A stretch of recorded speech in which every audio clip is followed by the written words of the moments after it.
dwelling within us, then we have strength. Yes, sir. That's why we come here together, so that we can bond together, so that we can build together. There's strength in numbers.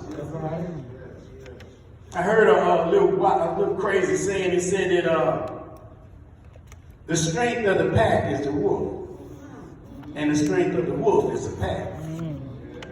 You have to do it together, whatever it is that you do. So you have to figure out, what are your obligations. Now these levels here that Paul is showing, he's showing 3 of them. All right. The first one he shows is that you have not the Spirit. The second level he shows is that you have the Spirit. Yes. And the third one is that the Spirit has you. All right. Are you with me?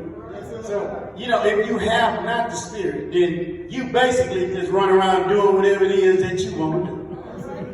You don't care about any of God's commandments. You don't care about His statutes. You don't care about anything that God has fixed for your life. Everything that God has given us has been very good. Yes, sir. Oh, yes. He put us in a perfect garden and we messed that up. Yes, sir. He bring us out of Egypt and we messed that up in the wilderness. Had to kill off all the people. So we have to look and see what our obligation is. If you have not the Spirit, then you go places you are not supposed to go. You say things that you should not say, and you do things that you should not do.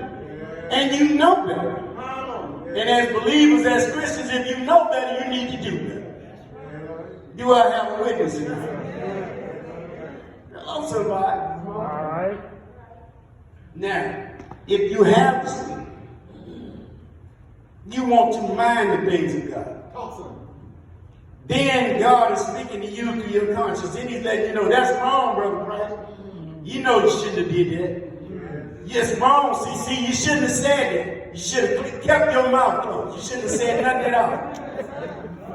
My mother taught me that a long time ago. She said, if you don't have anything good to say about anybody, son, don't say nothing at all. She told me, it cost you one dime to listen. Because you might get something out. You might have the worst jack-leg preacher in the world. You might ask them to say something that'll touch your heart. You never know who God is going to use at that one time. But if you have the Spirit, then you'll mind the things of the Spirit. Then you allow it to get into your life. Then you allow it to lead you and guide you in the truth and in the righteousness.